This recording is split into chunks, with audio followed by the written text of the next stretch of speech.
Hey everyone, welcome to Spilby. Let's talk about few celebrities who initiated an affair with their best friend's partner and broke certain unsaid friendship codes, like not dating your best friend's partner. जैसे तारा सुतारिया की friend ने उसके साथ किया। कहा जाता है कि Rani Mukherjee also did the same thing. Rani ने अपनी फ्रेंड को बिट्रे किया who was married to Aditya Chopra. अभी तारा सुतारिया के बारे में बात करें तो रिसेंटली उसकी क्लोज फ्रेंड अलीका अडवाणी का रोका हुआ आधार जैन के साथ। आधार जो है वो तारा सुतारिया का एक्स बॉयफ्रेंड है, इवन वो रणबीर कपूर का कजिन भी है। इसी वजह से अलीका एंड आधार का जो सेरेमनी था उस दौरान कपूर फैमिली के कई लोग देखने मिले थे। 2020 में आधार Jain was dating Tara Sutaria.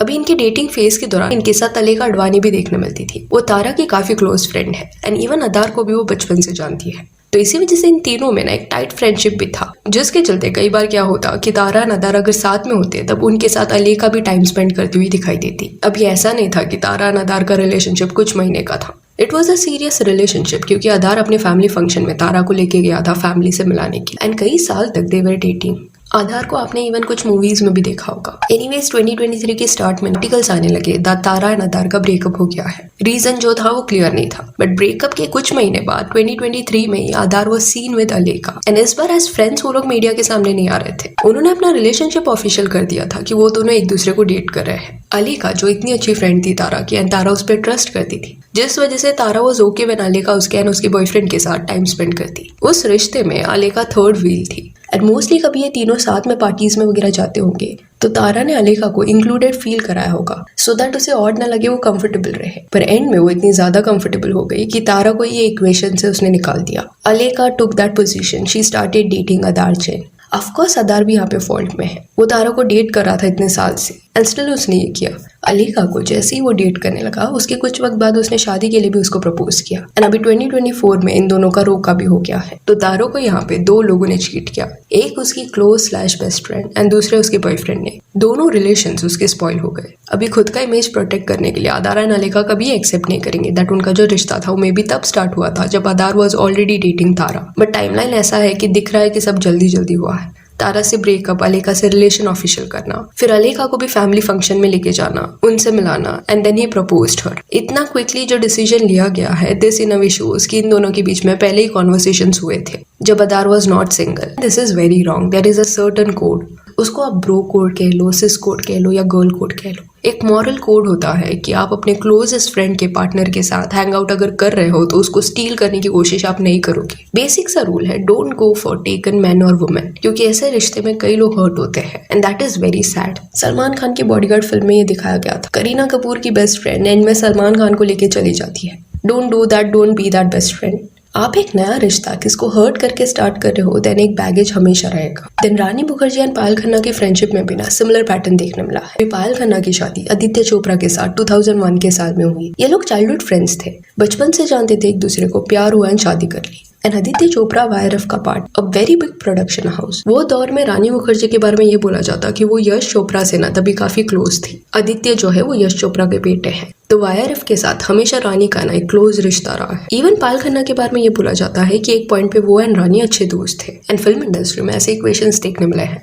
Actors जो होते हैं वो प्रोड्यूसर्स के फैमिली वगैरह को जानते हैं एंड उनके साथ भी एक बॉन्ड उनका रहता है। एनीवेज पायल एंड आदित्य का ये बचपन का प्यार था एंड एंड में शादी भी हुई उनकी। बट फॉर सम रीजन शादी के 8 साल बाद 2009 में इनका डिवोर्स हो गया। जब ये डिवोर्स हुआ उस वक्त के आर्टिकल्स में ये लिखा गया दैट ये सेपरेशन रानी मुखर्जी की वजह से हुआ है because she was extremely close to Aditya and शायद इनका अफेयर है। तो रानी को लिंक किया गया आदित्य एंड पायल के डिवोर्स के साथ। तभी के इंटरव्यूज में रानी को इसके बारे में पूछा भी जाता कि जो भी उस पर एलिगेशंस लग रहे हैं उसके बारे में उसका क्या कहना है। तब जवाब देते हुए रानी हमेशा ऐसे एलिगेशंस को डिनाई करती। उसका ये कहना रहता कि आदित्य जो है वो सिर्फ उसके कलीग है जिनके साथ वो काम करती है, एक फ्रेंडशिप है, दैट्स इट, उससे आगे कुछ नहीं। बट लेटर ऑन कुछ इंटरव्यूज में ना रानी एट टाइम्स ऐसे भी हिंट्स ड्रॉप करती that she is not single and she is seeing someone. अभी वो समवन कौन है वो उसने रिवील नहीं किया था, but that someone was Aditya Chopra, just that वो एक्सेप्ट नहीं कर रही थी। फिर 2014 में एक प्राइवेट सेटअप में रानी एंड आदित्य ने शादी कर ली एंड ये वेडिंग एक सीक्रेट था क्योंकि लंबे वक्त तक इसके बारे में किसको भी नहीं पता था। मीडिया में ये बात उन्होंने नहीं बताई थी एंड मोस्टली इसलिए आदित्य एंड रानी ने ये किया होगा क्योंकि 2009 से ही ना ऑलरेडी आर्टिकल्स आ रहे थे इन दोनों के रिश्ते के बारे में कि इनके बीच में अफेयर चल रहा है एंड शायद इसी वजह से जितने वक्त तक हो सकता उन्होंने ये शादी के बारे में पब्लिकली बात नहीं किया।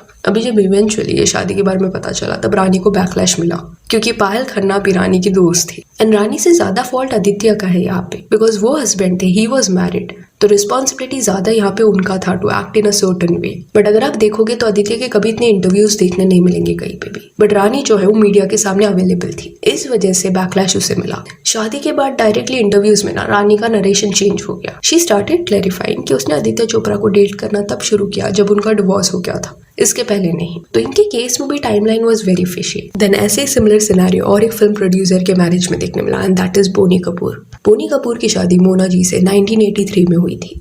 एंड बोनी कपूर क्योंकि फिल्म प्रोड्यूसर थे तो कई एक्ट्रेसेस को वो जानते थे। ऑब्वियसली बोनी कपूर की वाइफ भी वो सर्कल का पार्ट थी। Mona was very close to Raveena Tandon, and Raveena जो थी वो श्रीदेवी जी की भी अच्छी दोस्त थी। तो मोना एंड श्रीदेवी का ना सर्कल सेम था। इवेंचुअली फ्रेंडशिप के साथ साथ लव लाइफ भी जो है ओवरलैप होने लगी। मोना एंड बोनी कपूर के ऑलरेडी 2 बच्चे थे और वो छोटे थे। बट जब बोनी कपूर श्रीदेवी से मिले एक फिल्म की शूटिंग के दौरान, तब ही फेल फॉर हो। जब इन्होंने डेट करना शुरू किया तब बोला जाता है कि श्रीदेवी अपनी लेट 20s में थी। एंड फिल्म इंडस्ट्री में सबको ये पता था कि बोनी कपूर इज मैरिड, उनके 2 छोटे बच्चे हैं। Sridevi even knew Mona, still Boney के साथ उन्होंने वो रिश्ता कंटिन्यू किया। एंड बोनी कपूर ने भी इररिस्पॉन्सिबल वे से एक्ट किया, अपने बच्चों को, वाइफ को, सबको ह्यूमिलिएट किया। यह अफेयर मोना के लिए काफी ट्रॉमेटिक था। उनके बच्चे छोटे थे और वो उनका ख्याल रख रही थी। दूसरी तरफ उनके हस्बैंड का अफेयर चल रहा था। बोनी ने क्लियरली मोना को ये बोल दिया था कि वो श्रीदेवी से प्यार करते हैं। पूरे इंडस्ट्री को ये बात पता थी। बोनी कपूर एंड मोना का कभी डिवोर्स नहीं हुआ। स्टिल बोनी कपूर एंड श्रीदेवी ने शादी कर ली। मोना के जो बच्चे थे वो इससे काफी अफेक्ट हुए, क्योंकि उनके जो दोस्त थे उनका मजाक उड़ाते उनके डैड के अफेयर की वजह से। अर्जुन कपूर का हेल्थ इससे सफर कर रहा था। वो कॉन्स्टेंटली वेट गेन कर रहे थे। स्ट्रेस के चलते वो ज्यादा खाने लगी।